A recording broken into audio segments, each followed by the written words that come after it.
Night ലൈവിൽ ഇപ്പം ശ്രീധുവിന് ice cream കൊടുക്കാൻ വേണ്ടിയിട്ട് അർജുൻ ഇപ്പം നന്ദനോട് ഐസ്ക്രീം ചോദിക്കുകയുണ്ടായി. നന്ദന പവർ ടീമിലുള്ളതാണല്ലോ, അപ്പോൾ അവർക്ക് പവർ ടീമിൽ ഐസ്ക്രീം കിട്ടിയിട്ടുണ്ടായിരുന്നു. അത് കഴിഞ്ഞിട്ട് ഇപ്പം നന്ദന പറയും നോക്കട്ടെ എന്നൊക്കെ പറയും. അവർ അറിഞ്ഞു കഴിഞ്ഞാൽ പ്രശ്നമാകും, ഞാൻ നോക്കട്ടെ തരണം എന്ന് എനിക്കുണ്ടെന്നൊക്കെ പറയും. 2 ടിന് ഐസ്ക്രീം ആയിരുന്നുണ്ടായിരുന്നു. അപ്പോൾ ഒരു ഐസ്ക്രീം തീർത്ത് വെച്ചേക്കുവാണ്, അടി മാത്രമേ എന്തോ ഉണ്ടായിരുന്നുള്ളൂ. അപ്പോൾ പിന്നെ നന്ദനയ്ക്ക് ആകെ ഇതാവുകയാണ്. അപ്പം നന്ദനോട് പറയാതെ ഇത് ആരെടുത്ത് തിന്നു എന്നുള്ളതാണ് പിന്നെ പ്രശ്നമായി ആകെ അവിടെ. അതിൽ നിന്നുള്ള ഐസ്ക്രീമിൽ നിന്ന് അത് കഴിഞ്ഞിട്ട് കുറച്ചെടുത്ത് നന്ദന അർജുന് കൊടുത്തു, വേണ്ടി ശ്രീധുവിന് അർജുൻ കൊണ്ട് കൊടുക്കുകയൊക്കെ ചെയ്തു. അത് കഴിഞ്ഞിട്ട് പിന്നെ നന്ദന പവർ ടീമിൽ അവിടെ ചെന്ന് ചോദിക്കും. അപ്പോൾ അവർ ശരിക്കും പറഞ്ഞാൽ ആരാണെന്നൊന്നും പറയില്ല.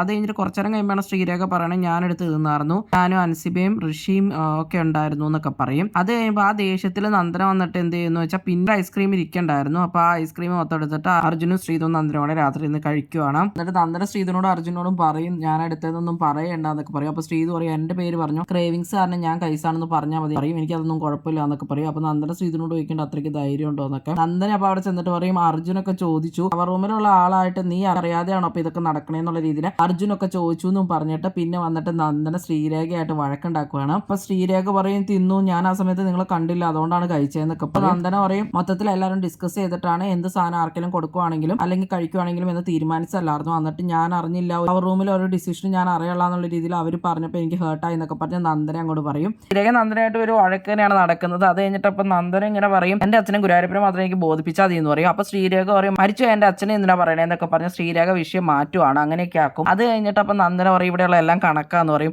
ഞാൻ ബിഗ് ബോസിൽ നിന്ന് പോകണമെന്നല്ലേ, ഞാൻ ഇനി പുറത്ത് പോകാൻ നന്ദന എന്ന് പറഞ്ഞിട്ട് ശ്രീരേഖ വിഷയം മൊത്തം കൊളാക്കും. അത് കഴിഞ്ഞിട്ട് പിന്നെ ശ്രീരേഖ ഫുള്ള് കിടന്ന് കരയുവാണ്. കാരണം എന്ന് വെച്ചാൽ നന്ദന പറഞ്ഞല്ലോ ഇങ്ങനെയുള്ളവരൊക്കെ തന്നെ ഇവിടെ എന്നുള്ളത്, അത് ശ്രീരേഖയ്ക്ക് കൊണ്ടിട്ടുണ്ട്. നന്ദന അർജുനെയും ശ്രീധുനെയൊക്കെ വിളിച്ചുകൊണ്ട് വന്നിട്ട് ഇതൊക്കെ പറയുവാണ്, ഞാൻ എൻ്റെ അച്ഛൻ്റെ കാര്യം പറഞ്ഞു, ഇവർ പക്ഷെ വളച്ചൊടിച്ച് ഇങ്ങനെയാക്കി, ഇവർ എന്തൊരു സ്ത്രീയാണ്, ഞാൻ ഇവരെ ഇങ്ങനെയൊന്നും അല്ല പ്രതീക്ഷയെന്നൊക്കെ പറയും. അപ്പോൾ അർജുനും പറയുന്നുണ്ട് അവരിങ്ങനെയൊക്കെ ആക്കും എന്നുള്ള രീതിയിൽ. അപ്പോൾ അർജുനും പറയുന്നുണ്ട് അവിടെ ശ്രീരേഖനെ പറ്റി. ശ്രീരേഖ ശരിക്കും പറഞ്ഞാൽ ഫുള്ള് വളച്ചൊടിക്കൽ തന്നെയാണ്. ചുമ്മാ പവർ റൂമിൽ കയറി പറ്റിയോണ്ട് മാത്രം നിൽക്കുന്ന ഒരു കണ്ടസ്റ്റന്റ് ആണ് ശ്രീരേഖ.